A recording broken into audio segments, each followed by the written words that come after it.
Have no fear. Martin Soares is here. I don't know what I was going to do without him, but he's back. What's up, everybody? Welcome to the Protect Our Queens podcast, presented by a Basketball Society. You see the hat. Black women are really everything. That they are. Two men who love women's basketball. Martin Soares, Dwayne Marcus, my guy. Welcome back. Thank you, man. Thank you. I was tuned in. I was tuned into the podcast. You had a few episodes running without me with some of our cool friends. I tuned in. And I did not hear not one mention of congratulations for my pending nuptials. Well, I didn't hear one mention. I didn't want to put your business out. It's your business. Yeah, it's on Instagram, brother. It's already out there. Yeah, no, that's true. We did the hard launch. That's true. We did the big launch. It's out there, brother. I was shocked. I didn't hear it from Dan. I didn't hear it from you. I didn't hear Gabe. I didn't hear a peep. I figured you would want to do the honor of letting the people know that you about to be locked down. I didn't want to steal your thunder. I am locked down. I am locked down. The thing, it ain't about to be. The thing, that's the only reason we got it done is because that's just where we at. My lady cat. We've been locked in. We've been locked down. So it was as simple as that. Thank the Lord. Very, very simple, very natural. But yeah, I was a little and that's a fine excuse, I guess, for now. But I'll take that. But I was like, man, Dan's a married man, proud married man, happily married, 4 kids. Gabe is, working on something on his end. I'm like, man, nobody wanted to shout out the I need to catch up. Nobody wanted to show love. Give me public congrats on the show. Like, man. Now that's not what I was watching and listening for. I was tuned in for the hoops talk. I was tuned in for the basketball. But man, in the opening, I'm like, man, I wonder if anyone's gonna wish me. All I heard you say, you love taking my material. You love taking my words and my material. Because every time you went, I think it's when you went to what is it, the Dream Con thing or whatever. Houston, I said you were off gallivanting somewhere, and ever since then, when I'm away, you just say I'm gallivanting. You took that from me. But you were literally gallivanting, though. You were literally gallivanting. I was celebrating my recent engagement. That is and I love that for you. I know you do, but the gallivanting, the connotation is different. It's that's where I was like, I wonder if we're going to get specific about why I'm not here. It's a very specific reason, right? I wanted you to share your business. I wanted you to be able to let the people know. That's all. I'll take that. I got to get me a suit, lose a couple pounds. You got enough suits, brother. You got a suit already. There is no such thing as enough suits. So let's spoken like a true deacon. Spoken like a true PK deacon. You got the wine color. You got the baby blue. You got the sky blue. You got a suit already, brother. Yeah, we get out. Well, I need to figure out when we figure out the theme, I'll let you know so you can. That's all I need. I'll let you know so you can do your thing. I gotta make sure it's gonna be some special people there. Whatever. Anyway, just gotta make sure. You know what I want? I want to show up to your wedding, right? And I want somebody to walk up to me and hit me with one of these.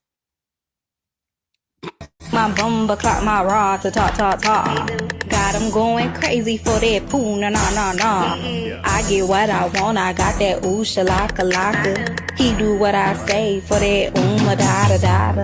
I'm trying, I'm trying. That's what you're trying to be on? That's that's the energy? Trying to be like Preacher Boy and send it. Nope, kidding. All right. Seriously though, Martin's back. And you can see I'm excited. Okay, this is my guy. We are talking about A'ja Wilson. You guys see the title. Are we numb? Not are we? Why are we numb to A'ja Wilson's greatness? This is technically part 1 of a conversation because tomorrow night our guy Dan is going to be on the pod with us, and we're going to go full in depth on the MVP conversation. But Martin and I wanted to take some time to just talk about the A'ja Wilson component. There was a lot of talk last week when Cass and Gabe were on the show. Shout out Cass Chantel, shout out Gabe, because apparently I referenced the Aces too much. Look, listen, okay? I don't care. As I texted Martin after the show, there's always a reason to reference the Aces. It's the Aces. So now, if you don't like the Aces talk, this isn't the show for you, but we're so very excited. Please stay tapped in. Please make sure you are locked in. See, he's trying to start something.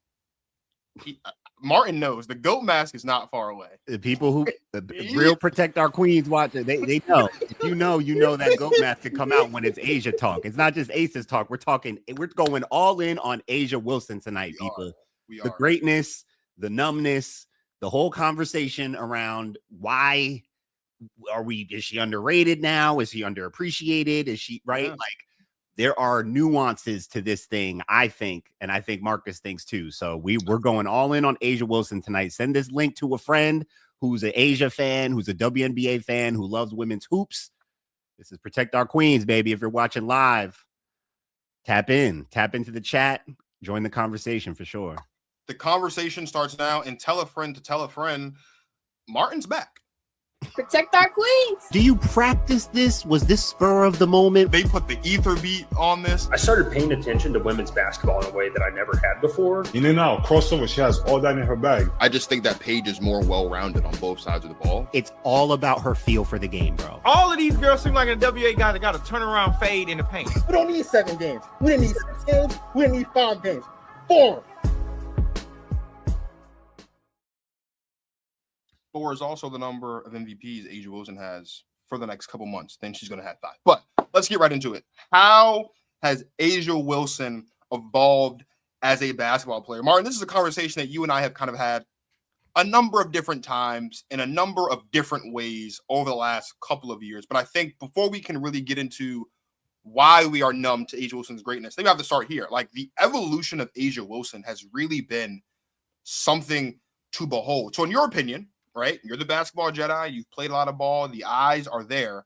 What have you seen from Asia Wilson over the last couple of years as like a key point of her evolution in the WNBA?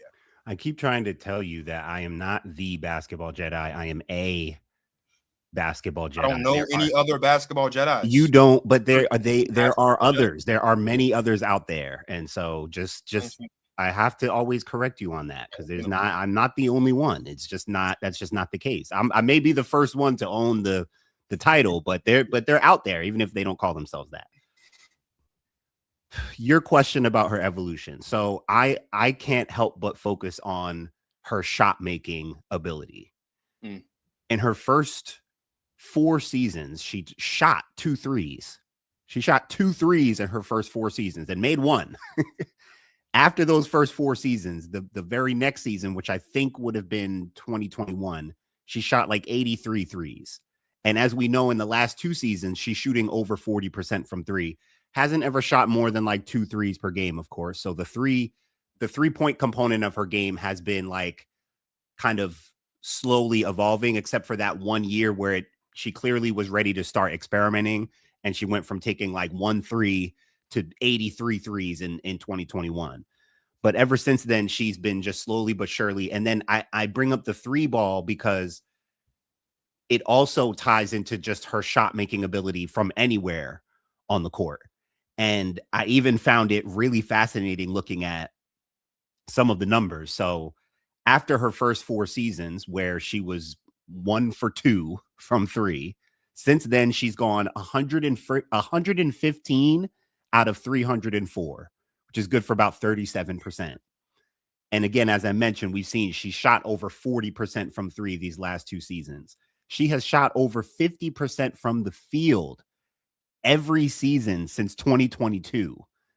And just to look at one of the glaring things for me when I was just looking at just shot making, like how many shots she's making in games and on average. Field goals made in the regular season. 2021, she made 207 shots. 2022, she made 260 shots.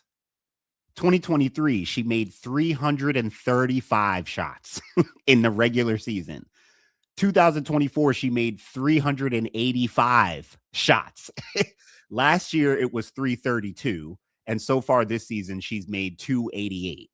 She's made over 2,800 shots in her career, Marcus. That's regular season and postseason. So just her shot volume that has increased as a result of her ability just developing and evolving, while also not sacrificing an elite level of efficiency, is absolutely insane.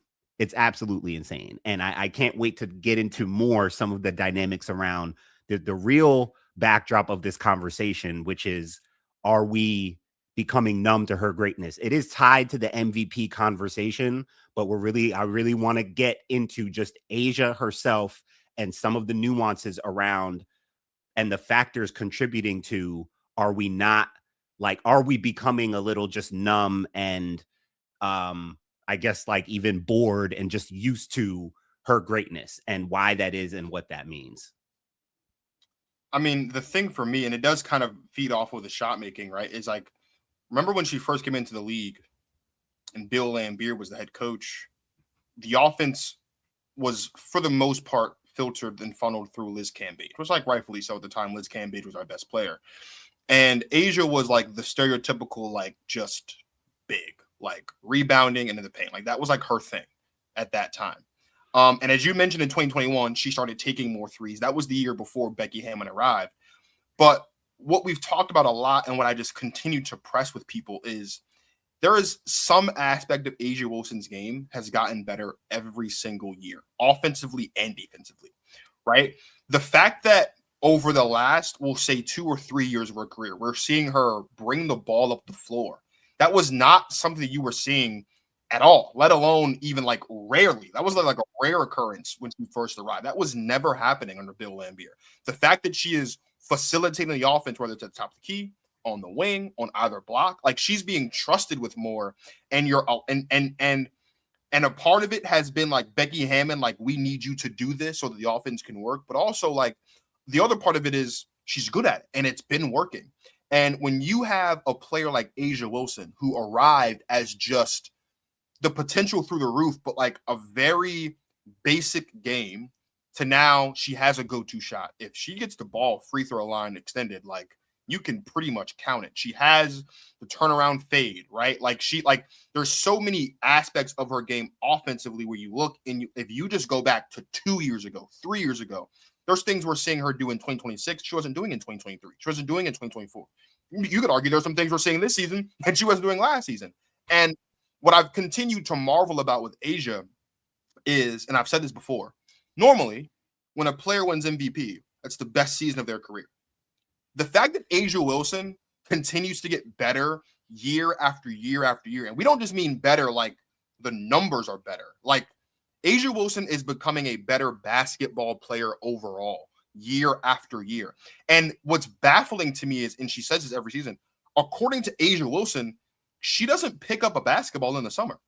So like, I don't know like when the work is happening. In the off season, you mean, or like maybe not in the summer. Sorry, in the off, because obviously they play in the summer. My bad. In the off season, she has said on several occasions, when the season's over, she's not like a lot of these other players who are in the gym nonstop, constantly working on something, which is fine. That works for her. But I've just been so impressed by the fact that, like, and we were kind of talking about this beforehand, I'm sure we get into later, like, it always feels like there's something else that we're seeing from her that we haven't seen before.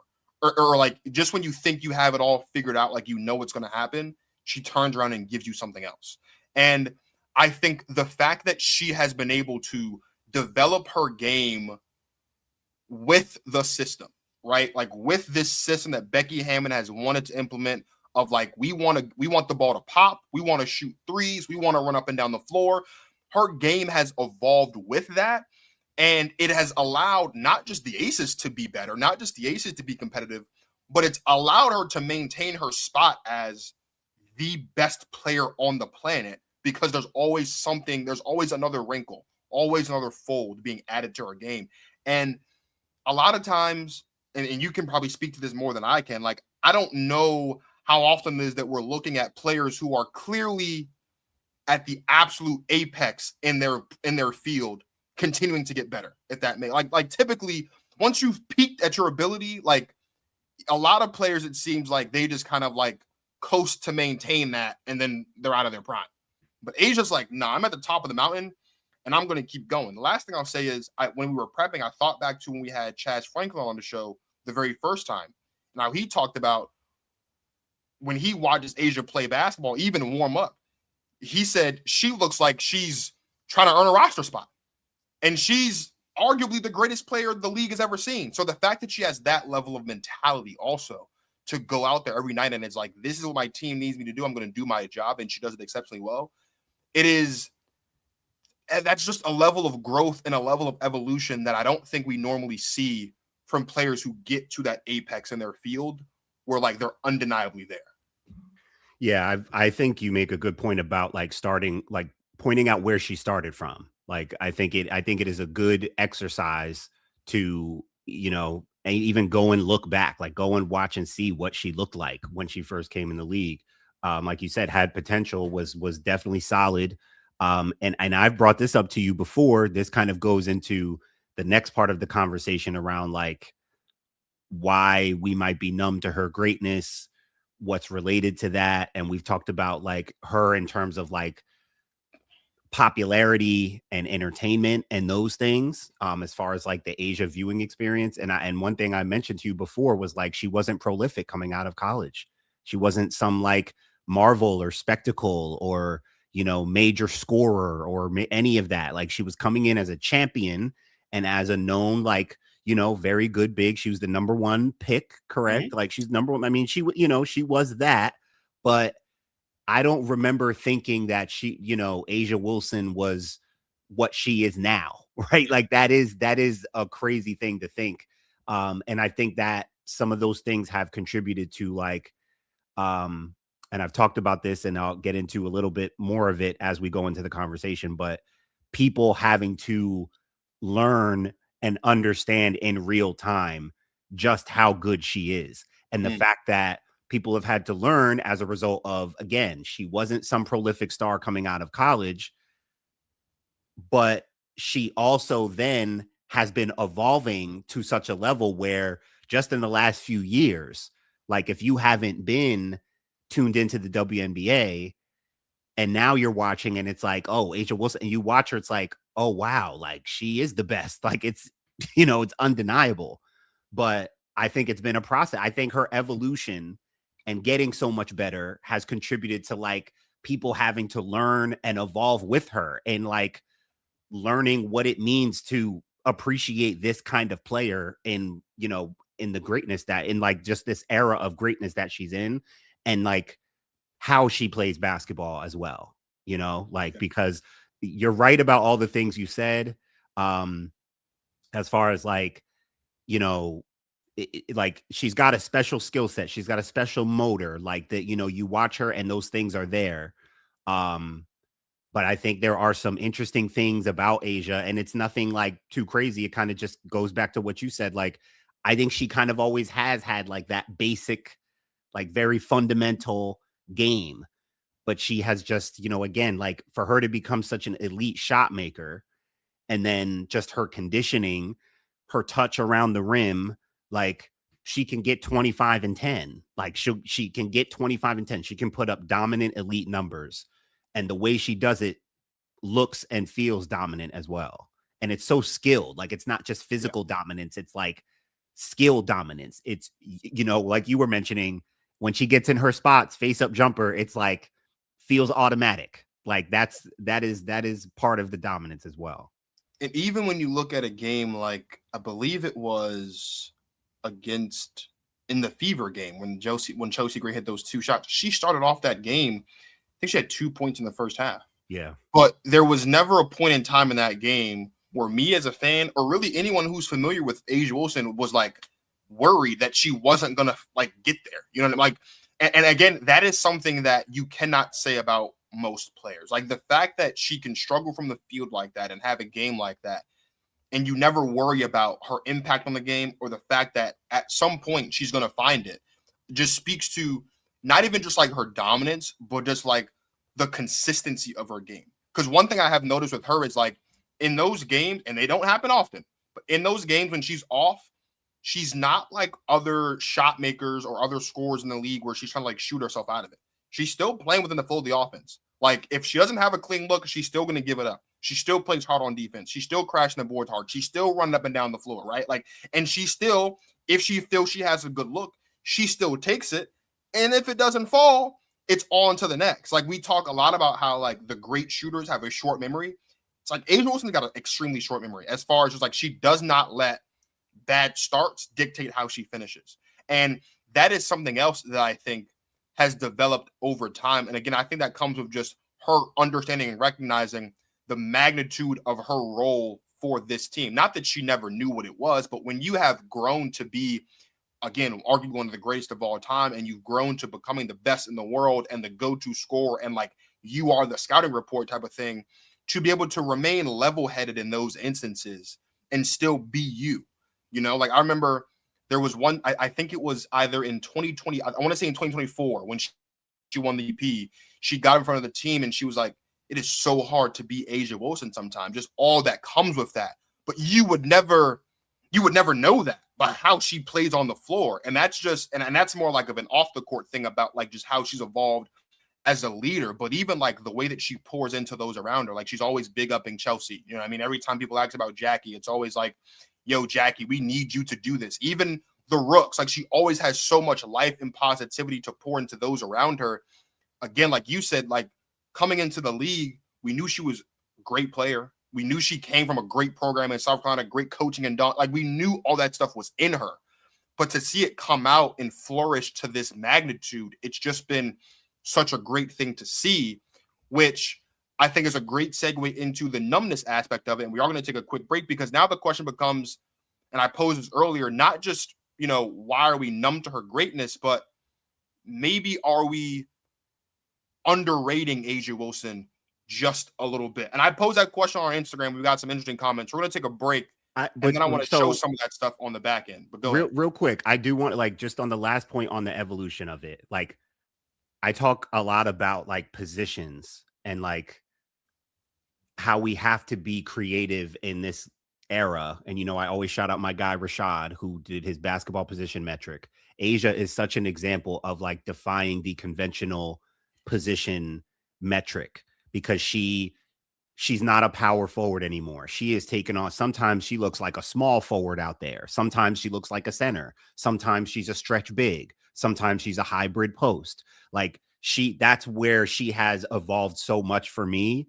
And like I started by really highlighting in her shot making. That's a big part of it because when we talk about unicorns and versatile bigs, like she like transcends just versatility. It's not even about that. Like, I don't know. It's just, it's beyond just versatility. It's still being such a strong anchoring big while being an elite face up one-on-one jump shooting big, while also being an elite rim protector and shot blocker and runner of the floor. Like at times looking like, you know, running that action they run for her where she can come off like that corner and just kind of wheel and curl around and they hit her on the move and she gets one or two dribbles and just finds a look. Like she has just evolved into such a, again, versatile, almost like doesn't do it justice. Like her position, she's turned herself into a player that can occupy different positions. As you mentioned, she brings up the ball sometimes. Like I wouldn't call her like a point forward, especially because I don't think her passing is like a main feature of her game. So like attribute wise, I don't think like point forward, like, yeah, she's good enough to handle the ball and she can bring it up, but distributing, you know, it's not like one of the main features of her game, you know, so far, but it's just interesting how she's been able to navigate and just evolve in the nature of like a front court player who can look like a lot of different things, a center, a forward, all kinds of stuff. Yeah. Let's take a quick break. And then there were a couple of takes that we got on Instagram and Threads that I want to get your reaction to as it relates to A'ja and whether or not, one, she's underrated, but then also why we're numb to her greatness. You know what? Every man that used to play basketball in high school that was decent, like every man's dream is to go to their nearest LA Fitness and ball out. Hit the game-winning shot, something. And you know what I do when I'm bored, when I'm like really tired, like when I'm chilling, but relax, but I just want to look at some TikTok, I just want to scroll. I go pull up these girls that walk in random LA Fitnesses and be giving dudes that work. That twerk, walking and bodying dudes. Like, I'm like, yo, this is great. This is great entertainment. This is great entertainment. They go crazy. We got to protect our queens. We got to protect our queens. Give them they love. Give them they just do. You know how hard it is for a girl to walk into a LA Fitness full of dudes reliving a dream that has been deflated and cook them extra crispy. Yes, it takes skill. It takes candor. You know what I mean? Protect Our Queens. Shout out to Protect Our Queens podcast. Shout out to you guys watching Protect Our Queens. What's so crazy about being a women's basketball fan is that all it means is that you're just a basketball fan. You just love basketball. And that's what we're here doing. Subscribe to the channel on Basketball Society if you're not already. If you're watching this, whether live or on playback, like the video and leave a comment below. If you're watching live, stay tapped in with us for this conversation. So I went on Instagram this morning and I just simply asked, like, have we gotten to a point where maybe A'ja Wilson's a little bit underrated? I also posted a poll on Threads. 64% of voters on our poll on Threads said A'ja Wilson is definitely overrated. That is 64% of 153 voters said yes, she is definitely underrated. And I pulled some comments and a couple of replies to what we had on there. This first one is from @JKern_. She said, our society is very common with greatness. We're always searching for the next best thing and dismiss what's in front of us. I think that's a great point. And I've seen a couple different people point that out in their own way about just like how, like, you know, like, I think I saw one person flat out say, like, it seems like we're so used to A'ja now, it's like we're looking for the next shiny new toy. You know what I mean? That's been Caitlyn, it's been Paige, it's been Olivia now, it seems. And that's not a shot to any of those players, but that is to say, like, those players are great in their own right. But let's not forget about who we have in front of us right here, A'ja Wilson, and you know what she's been doing. She just turned 30 on Sunday. Her resume before turning 30 rivals some of the greatest pre-30 resumes in sports history. Yeah. it really is insane. Someone else said, good point. I think because Akoma_soul_child says, good point. I think because she's so great and no one in women's basketball has ever achieved this level of greatness before her, it's hard for people to comprehend her magnitude, especially because everything is happening in real time. And there's no one to compare her to. She's the gold standard at this point. As far as the comparison point, right?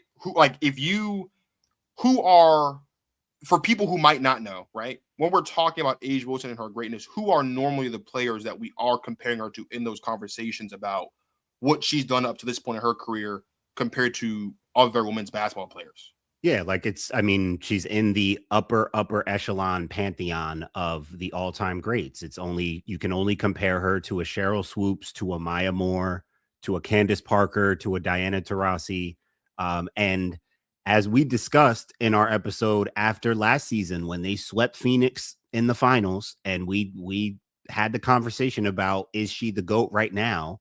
You know, we went into some of those things as far as like, she's ahead of most of the people I just named. Like, she has a legitimate GOAT case right now today, and she's still going. So, you know, you can only compare, if you're comparing anyone, it's only the likes of like some of the names I said.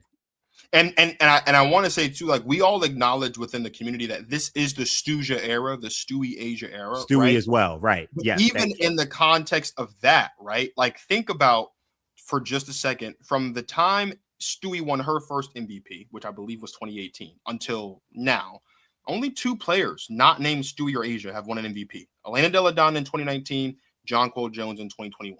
We'll give them that. Championship-wise, though, it's been Stewie or it's been A'ja. Defensive Player of the Years have gone to A'ja. A'ja's a scoring champion. She's, in fact, led the league in scoring each of the last 3 or 4 seasons, I believe, and led the league in blocks. So, like, even her closest contemporary, who is Stewie, you could still argue that between the two of them, there is still a bit of a gap that favors A'ja Wilson. Like I said last year in that episode that you're alluding to, like, I have been very open and honest and just saying, A'ja Wilson is at a point now where, well, number one, she's on the pantheon of basketball, not just on the pantheon of women's basketball, but more importantly, like, she is did you see the graphic the other day? I forgot during which game it was, but they put up an MVP graphic of just like players with 5 MVPs, Yeah. Do we realize the list of the names on that? We're talking about Michael Jordan, we're talking about Kareem Abdul-Jabbar, we're talking about Wayne Gretzky. Like, these are players who are some of the greatest names in American sports history. Even they did like a Mount Rushmore graphic of like the greatest women's athletes of all time. And even that was Katie Ledecky, Simone Biles, Serena Williams. Like, for her name to be set in the same sentences as people on the men and women's sides of sports that we are saying are the greatest of all time in their respective fields before the age of 30 years old, it's insane. It really is nuts when you kind of put it in that context.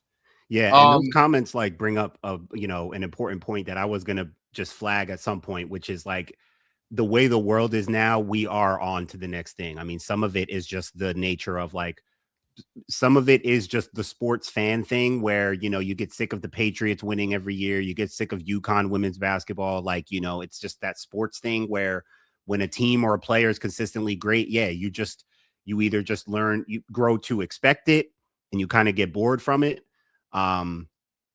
Or, you kind of just become numb to it. You're kind of just like waiting for that reign to be over and you want something new. Yeah.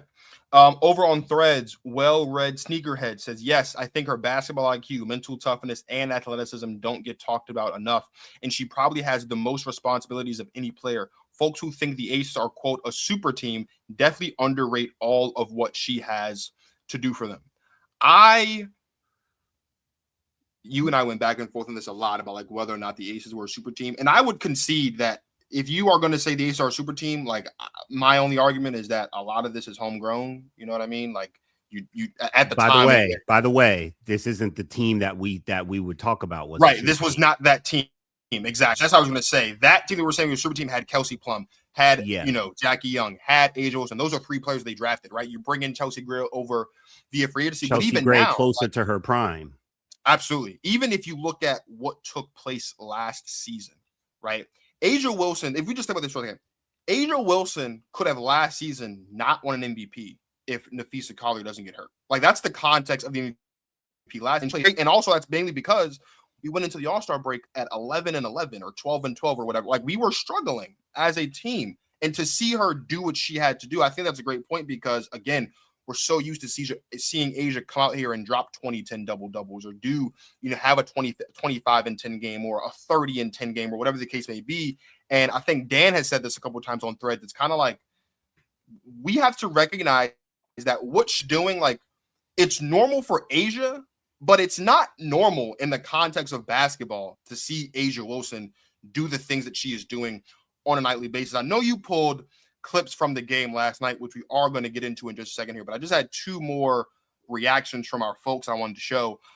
This one says, no, she's not underrated right now. She's the greatest women's WNBA player of all time. Maybe that changed the future, but as of today, she's the greatest of all time. This poses an interesting component because maybe it's a reality where depending on where you are in your women's basketball fandom determines if A'ja is underrated or not. Like, if you're someone like you and I who've been watching for a long time, like, we recognize who she is. And maybe it's the people who haven't been here for a long time who underrate A'ja. Would you say that's maybe a more accurate description of what's happening? Or do you think, like, no matter what, like, her being underrated is like legitimate no matter how the fandom is split? No, I agree more with this comment. Like, I don't think it can be possible that she could be underrated. Maybe underappreciated, maybe I don't know. I don't know if underrated would be the right. Now, if someone's calling her, anything less than the top 3 player in the league, then yeah, underrated. But I don't think anyone in their right mind is actually doing that.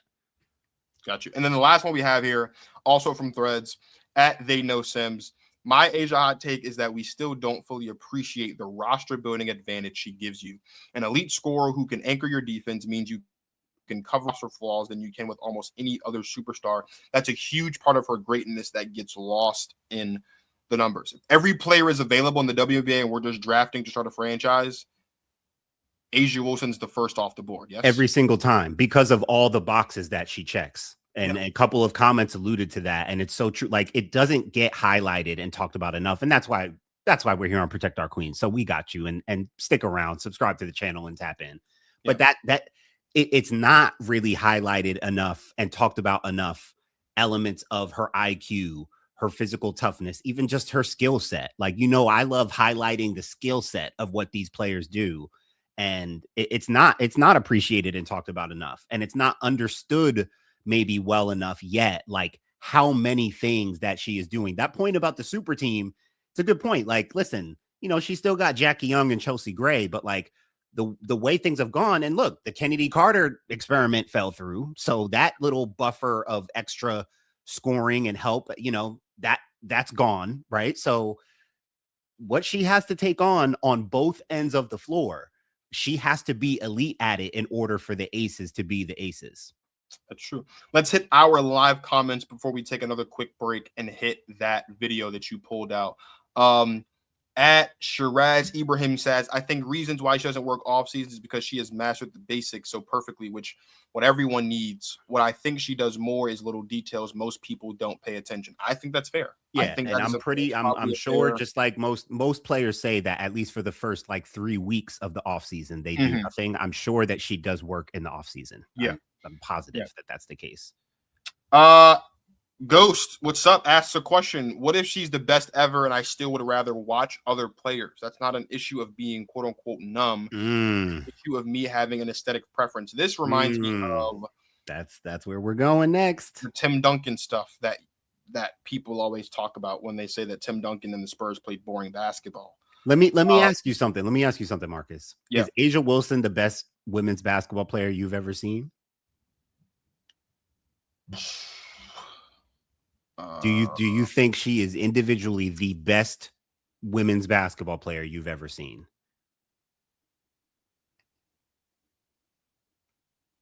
I am leaning no.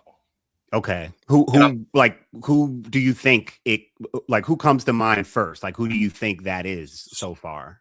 So I got the tail end of Maya Moore's career. And so but I think, and we kind of talked about this the last time you were on about like when I was talking about like Caitlin Clark and Kelsey Mitchell. I think that's just like a scoring thing. Like Maya Moore as a scorer is like, I don't know if I've seen. Yeah, right. Sure. I don't. So I think there's that. I think I always go back and forth between A'ja and Candace because I think there are things that Candace can do, like as a passer specifically, that like we just haven't seen A'ja do yet. And so like I kind of would lean Candace in that regard. Stewie is another one. Like we talk about Stewie a lot. Like Stewie's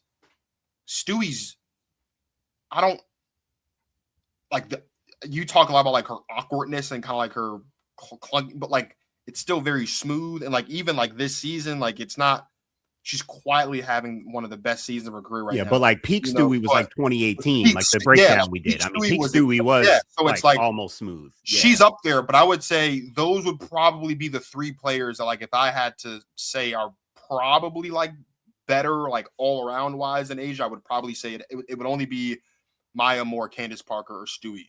But I think for me personally, I like the aesthetic of A'ja Wilson's game because yes, it's simple, but unlike Fee, for example, who I know is kind of like one that we've talked about a lot, there's a level of like emotion and intensity to A'ja Wilson's game that I think makes up for the simplicity of it at times. Like she's gonna get amped up for the and one. She's gonna send a shot into the second or third row. She's gonna stomp the left leg. Like she's gonna let out a screen. And it's not that Nafisa doesn't let out a yell every now and then. You know what I mean? But like, A'ja Wilson is a force that I think we talked about this before, where I kind of said like if you took the simplicity of Tim Duncan's game and added the force of Shaq's game and put it together, that would be like there's a force there that just comes unmatched, where it's like I get excited when I watch A'ja Wilson play basketball because she's getting herself revved up. Like she's kind of psycho like that. Like she gets herself revved up and it's all there. But if we're just talking strictly like just the basketball part of it, then yeah, like Maya Moore, Stewie, and Candace Parker, I think she's like in that up there with them of like, yeah, I probably got a little bit more excited watching them play from time to time, just off the strength of just the basketball part. of their game. But this is a valid, but it's like a valid question. It's the two key words there in that comment are aesthetic preference. Yeah, absolutely. And that's something that you've talked about a lot with a lot of these conversations, right? You know what I mean? Whether it's a Caitlin Page thing or a Paige Olivia thing or anybody, it all comes down to what's aesthetically pleasing to you. Like, what do you like to watch? There are a lot of people who like the way the Valkyries play basketball. That's not everyone's cup of tea, though, because it doesn't fit their aesthetic preference. That is a good point. Yeah. And to keep it like player specific, me, I and this is a sign of, I'm not patting my back on objectivity. I'm just saying a sign of objectivity is when you can admit that, okay, they're like in the greatness legacy category, I can have me. My GOAT is Michael Jordan, the best player I feel I've ever seen. And anyone here who's ever watched basketball has ever seen is Kobe Bryant. So there can be a difference between who you think is the greatest, like that comment said, and who you would rather watch or who you think is actually better. There can be nuance there. Yeah. Let's see what else we got in here. Oh, someone else, Miss Aveline 6 said her game is not my cup of tea at all, but I respect it. I don't even like the aces. And I think fundamentally, I kind of think that's what, there's a level of whether or not you like A'ja Wilson is your business or her game is your business. But there's a level of, I think, respect that is commanded because the proof is in the pudding there. Yeah. You have to, you have to at the very least respect what's happening there because it's undeniably with what's going on. Yeah. I would I'd be interested in how many people call A'ja their favorite player, it is interesting with her. I know I originated the whole Tim Duncan thing, but the truth is, if you remember, I didn't make it. It wasn't really a 1-to-1 A'ja Tim Duncan comparison. It was more of the Aces Spurs 4-person model, Jackie Young, Kawhi Leonard, Kelsey Plum, Manu, right? I was just reminding me so much. And then the Becky Hammond component where she was coaching the Spurs. So in that era, I was kind of likening it to that. And in that was some of the similarities between A'ja and Tim Duncan. But even now, as we're talking about, she's starting to handle the ball a little bit more, feels a little more like a wing at times. So she again, as I was saying, her evolution and transcending just the prototypical power forward, she has done that more than a Tim Duncan, who is considered the best power forward of all time. He didn't, he was versatile. He could shoot. He had the bank shot. Highly skilled, of course, but didn't have too much range in terms of that positional versatility. We are going to take a quick break and toss it back to that episode that Martin was alluding to earlier when we were talking about the Aces and A'ja Wilson post their finals victory. When we come back from that, Martin, like I said earlier, pulled A'ja's scoring clips from last night's win over the Mystics. We're going to react to some of that a bit as well. People are still learning and witnessing why A'ja Wilson is even who she is, why she is who she says she is. Cheryl Lee Ralph says in the Nike ad, they're okay, we know she's let me watch her. Oh, wow. She shoots like that at her size. How tall is she? 6'4"? What?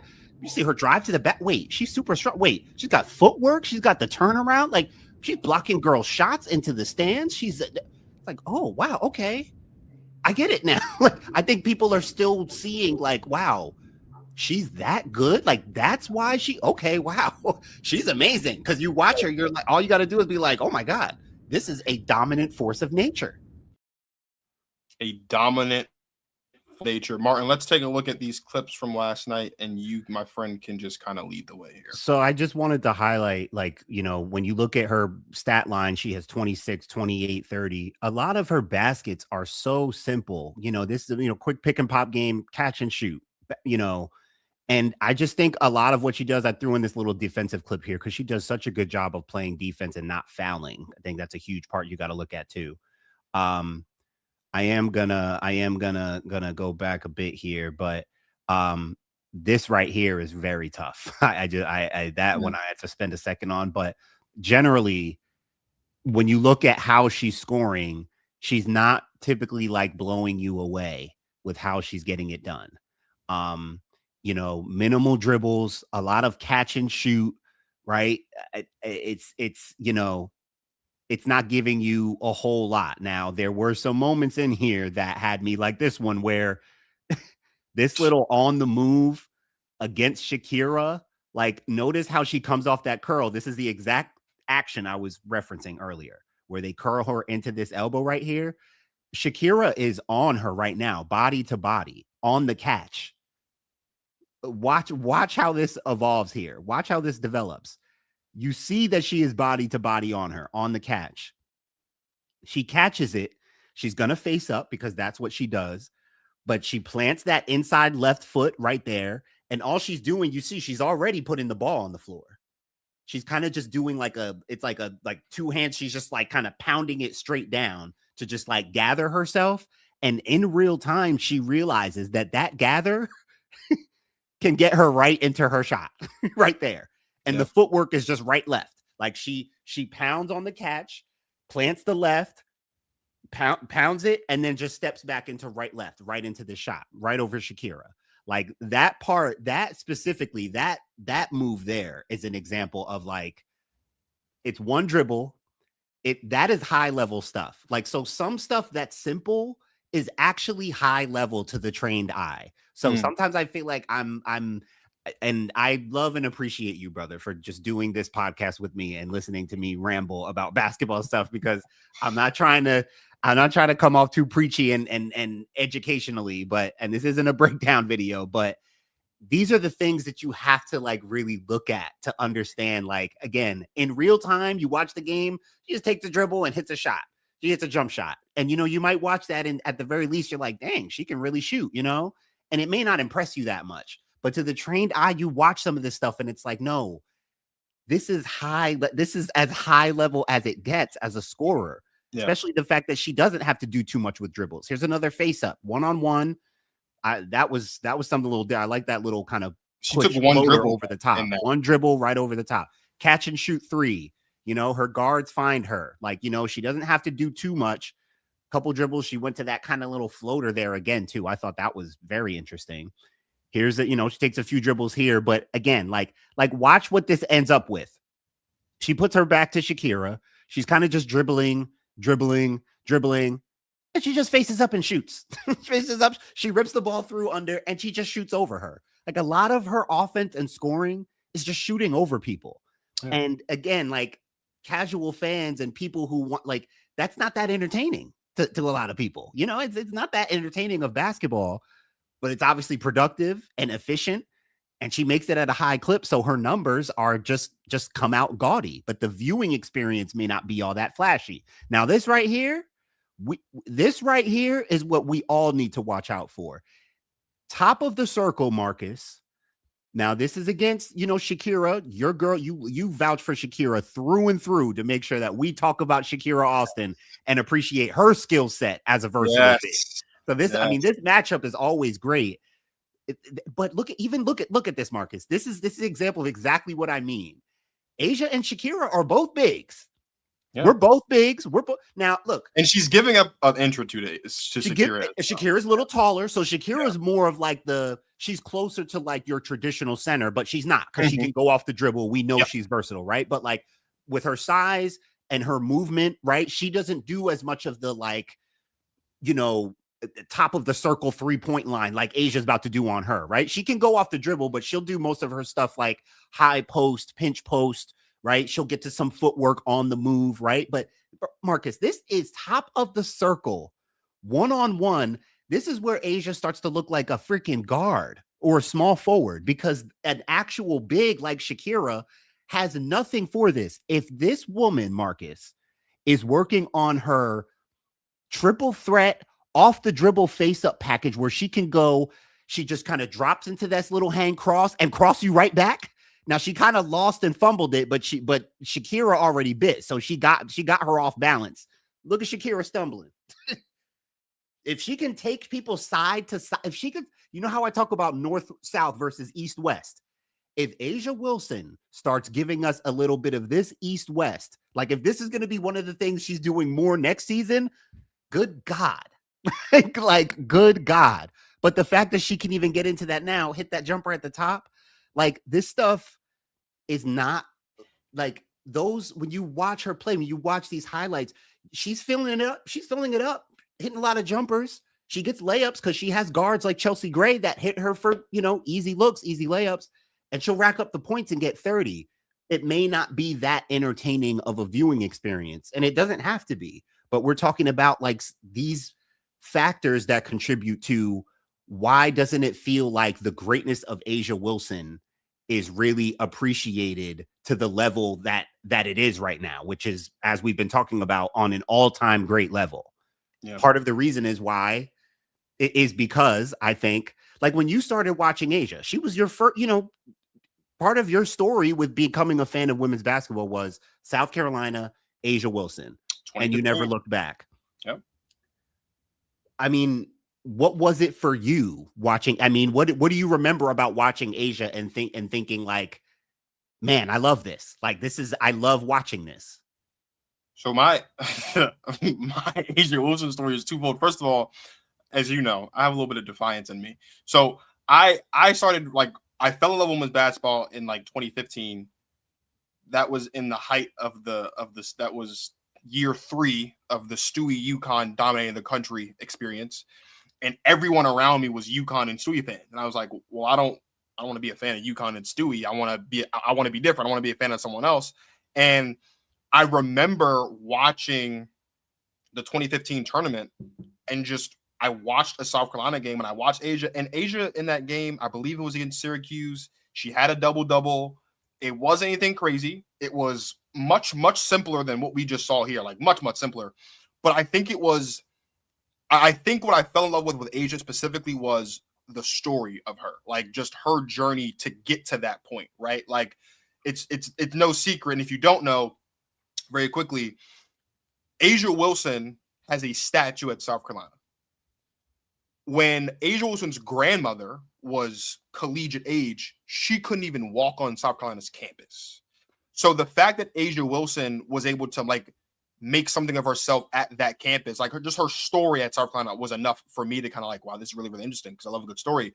But from the basketball perspective, it was easy to digest. And as someone who was like just getting into women's basketball, having that attachment to someone whose game was easily digestible, like, I get this. Like, I can watch this over and over and over again and not get bored. And then to see the growth from that to 2017, where she wins the national championship, to see Dawn Staley at the helm, like, it was all of that all together.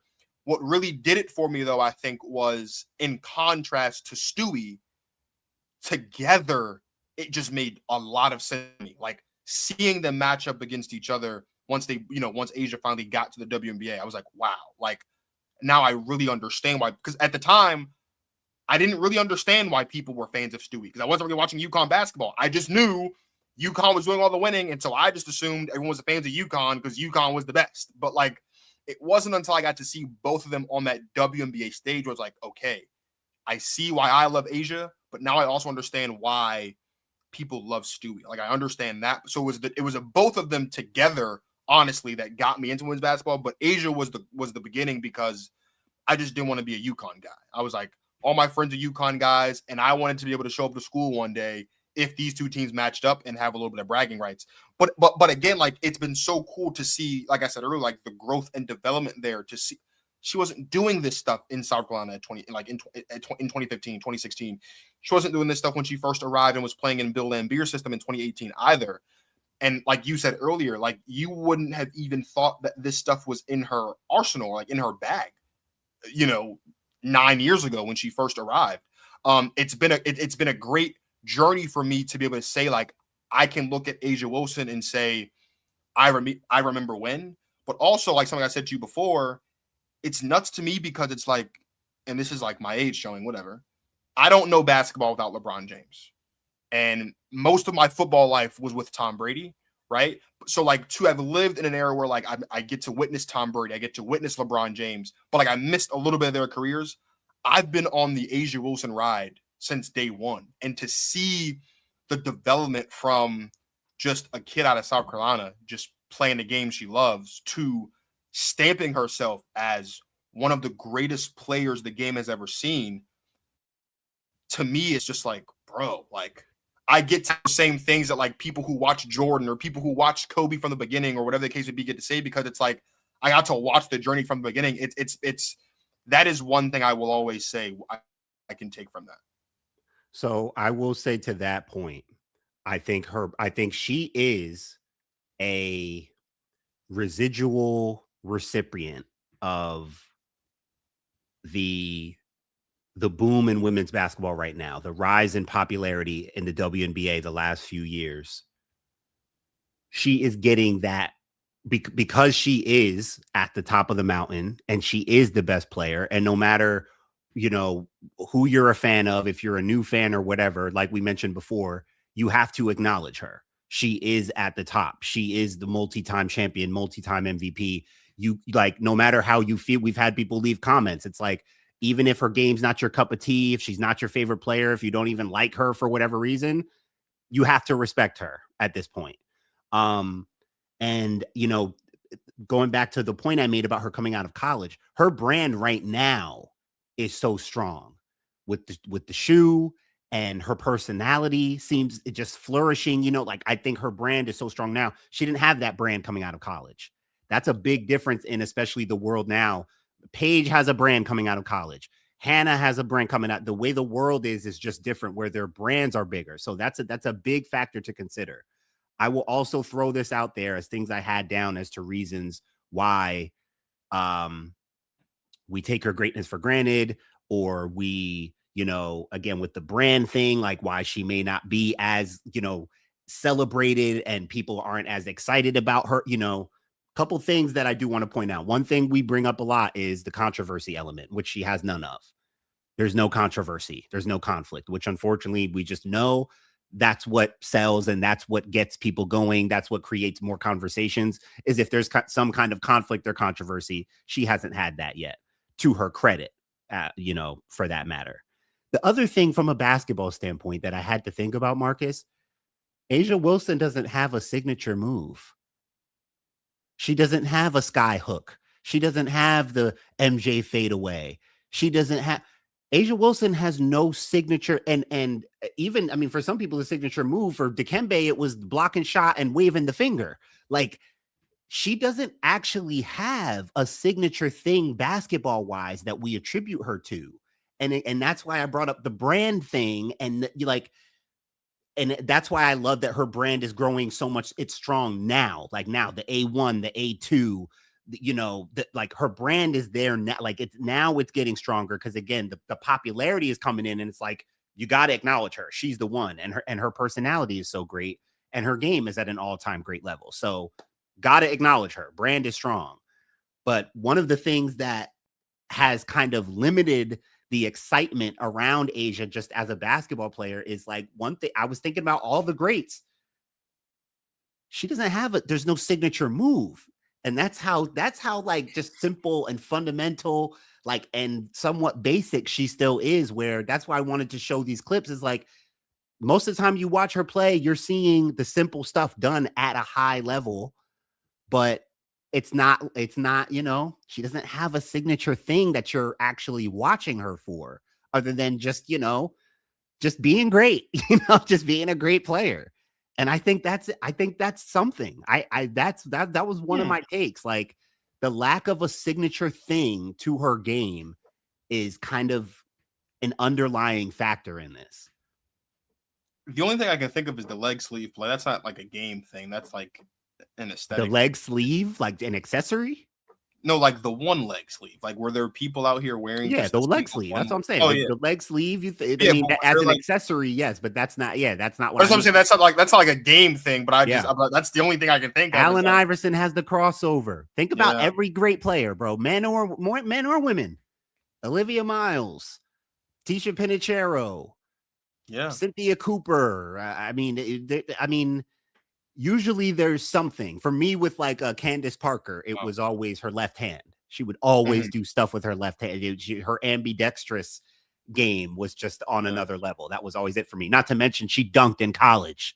Prolific brand coming out, right? Like it's just that these are the things that, have to get brought up when you think about what contributes to the fact that we think, oh, she's not really like appreciated or celebrated to the level of her greatness right now. That's true. The last thing I wanted to show, and this is just a graphic I thought was interesting. It is someone on Threads, not someone, at they know Sims _. I showed a comment from him earlier. Put together A'ja Wilson's shot geography, which is just every part of the floor you look at and you see where most of her shots comes from, and then it has essentially points per shot off to the side here. So what you'll notice is most of her points comes from, or most of our shots rather, come from the non-restricted paint area. 100 shots this season. She's 50% shooting in that area. That's a 4% above, I believe. That's +4 on the league average. But then you go to restricted area shots. She's a near 78% shooter in the restricted area, +24 versus the average. Mid-range on the left side, 37% shooter, +17. Mid-range on the right side, 50% shooter, +4. Like you go all the way down this here. She is in most of these instances outperforming the league average on these. And what I find to be most interesting is when you go back to the video that Martin was showing, like most of those shots were in that free throw line extended area, right? But when you look at the shot, this is based on this season. Now, this was as of, I think, a week or so ago, so it hasn't been updated to, but even still, sure, it by could be that far, much more. It wouldn't be that by far comfortably. Over 60%, that would be over 60% of her shots are taken within the paint, in the restricted area, in the non-paint or not or restricted area. Yeah. 60% of her shots are coming from these. And then you look at the points per shot she's getting. If she's in the paint, it's a point per shot. If she's in the restricted area, it's a 1.5, a little over per. Like she is converting on these shots is the overall goal. And that to me is because, again, there was a time when like corner threes weren't even a part, threes period weren't even a part of the game, let alone the mid-range. So even the fact that you can say that she's at least taken shots from all these areas, is just so impressive. And the last thing I'll say is, I know, I saw on Threads, I think it was last night or the night before, someone posted the 3-point percentage leaders.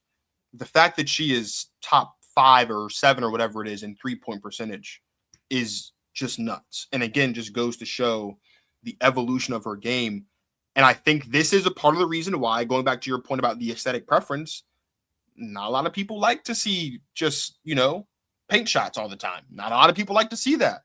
A lot of people, it's the attention span thing. We want to see a little bit of flair. Give me some highlight reel stuff. And it's not that A'ja doesn't have highlights, because she has highlights, but compared to a Kelsey Mitchell, Clark, and Olivia Miles, even a Jackie, whatever the case may be, like those are all guards too. I mean, there's a guard big that's thing to this, That's true. Those are all guards, but that could be a piece of it. But just compared to some of her contemporaries, it's interesting to see, she's still out there. Yeah, but that's why it's also fascinating to see this, because again, she's still elite at being a big, but we see that she's also elite and on the inside out. Like you said, most of the clips from that Mystics game last night that we just showed, a lot of those weren't the layups, paint, restricted area. Like and that didn't look like an anomaly. Like watching A'ja play, those are the spots we see her operate from a lot. So I think A'ja is such an example of, you have to watch her play to gain a level of understanding of what makes her so great. You have to like really sit and watch and see how she's operating in all the areas on the floor on offense and defense that she makes an impact. Like you got to really watch the game to really understand. You can't just watch her highlights to understand. You have to actually watch the game to see the impact. Yeah. Last quick check in the comments before we get out of here. Ghosted Girala says AJ does have a good story. Agree. I appreciate you. What happens next? 22-12. Appreciate you. No, we appreciate you. You know that. Okay. We appreciate you for tapping in with us tonight. What else we got going on in the comments here? It says final seconds, Aces down 2, and you know what you know about A'ja's superior stats. Who gets the ball, A'ja or Chelsea? Who do you trust most in that moment? I don't think there is anyone I trust more on the planet than A'ja Wilson.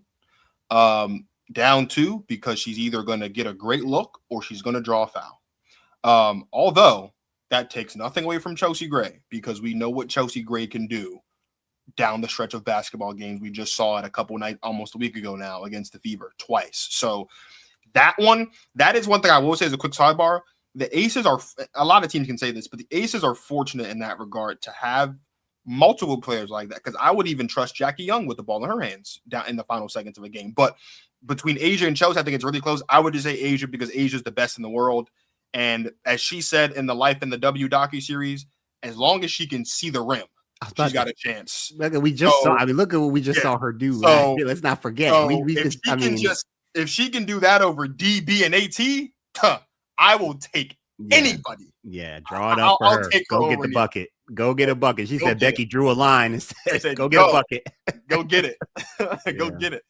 Miss Aveline Six, this podcast is good and disciplined. We appreciate that. We really appreciate that. Do. Thank you guys for watching and tapping in with us tonight. Like I said earlier, we are going to have kind of a part 2 to this. We're going to talk about the MVP conversation tomorrow night. Our guy, Dan Tom's going to be on. So make sure if you're not subscribed to Basketball Society, you do subscribe so you don't miss that episode. Obviously, that includes A'ja Wilson. That includes Olivia Miles. That includes a conversation about where Paige Beckers fits into all this. That includes Caitlin Clark and Kelsey Mitchell as well.